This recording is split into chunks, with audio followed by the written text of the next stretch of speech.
Hi friends, welcome back to the Bible Project podcast. The project is to work through the entire Bible, chapter by chapter, verse by verse, over how many years it might take and how many years the Lord might grant. So we're in We're in overall episode 250, which is part 181 of our journey through the book of Genesis, and we're in the middle of this chapter 23 where we witnessed the death of Sarah, and we've just seen this request for Abraham to buy a plot of land to create a burial ground for his wife Sarah. Now, the details of this purchase are quite interesting. In the first place, it says he stood up before the people and said, "I'm a stranger, I'm a visitor amongst you, and I'd like you to give me property, a burial place, that I may bury my dead wife." So what's going on here is that he shares that he's a visitor who didn't own any land, and he's got to find a place to bury his wife. So he goes to the owner of the city and he says, "Give me some property so that I can bury my wife who has just died." Now, what is significant about this is you would normally not bury someone in a land that you were just visiting.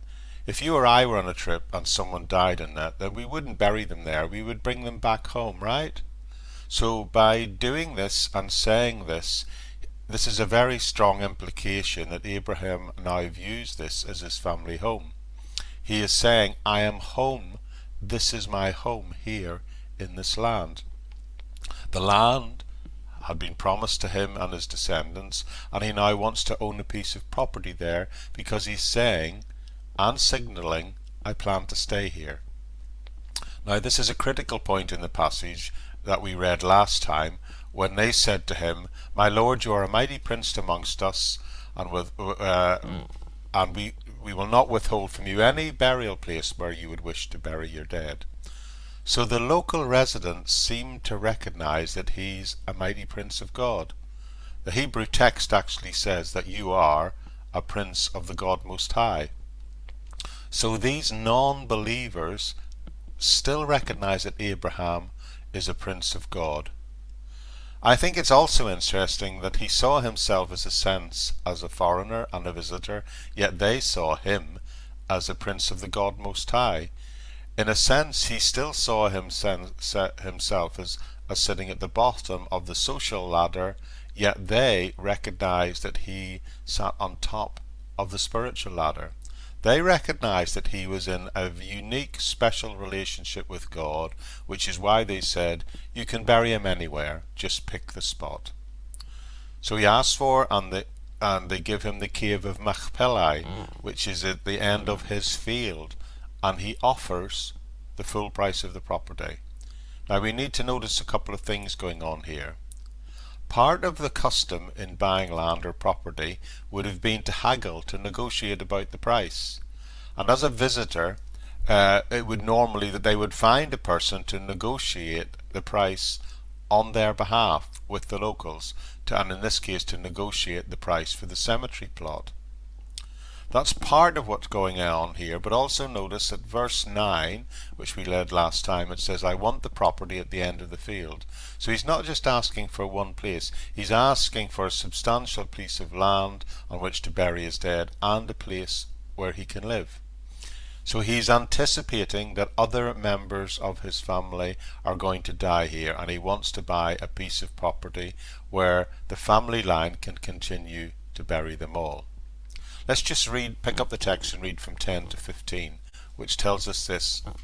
"Ephraim the Hittite was sitting among his people, and he replied to Abraham in the hearing of all Hittites who had come to the gates of the city. 'No, my lord,' he said, 'listen to me. I give you the field, and I give you the cave that it is in it. I give it to you in the presence of my people. Bury your dead.' Again Abraham bowed down before the people of the land, and he said to Ephron in the hearing, 'Listen to me. If you will pay, I will pay the price of the field.' Listen to me. If you will, I will pay the price of the field. Accept it from me so I can bury my dead here." So Abraham says, I want a piece of the end of the field, and I'm willing to pay full price for it. I want to pay full price for the piece of ground. Now you need to note that in the text it says that he will give him the field for free, and Abraham says, no, I will pay the full price for it. Now I need to explain what's going on here. That he wasn't really going to give him the field for free. This was a cue for the negotiations to start. Language experts say that they can tell that there's no intention of him actually giving him this piece of land for free. He's virtue signaling, as we would call it today, to the whole community. And Abraham, in response, also in front of the whole community, says, no, I want to pay for it. I don't want you to give it to me as a gift.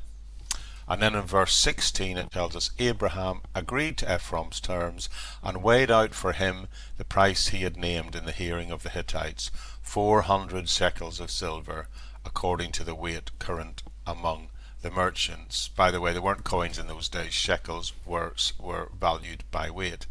And what we're talking about here is 400 shekels. Now that was considerably more than the property was worth. As a matter of fact, years later we find in Jeremiah paying 17 shekels for a whole field. And David, he pays 600 shekels for the whole temple site, which is 35 acres.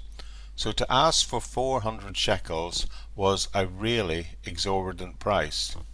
One commentator I read said the average cost of a field at that time was 4 shekels per acre. Now I should point out that we can't know for sure, absolutely certain, but the best guess is most burial sites would have been less than 1 acre of land.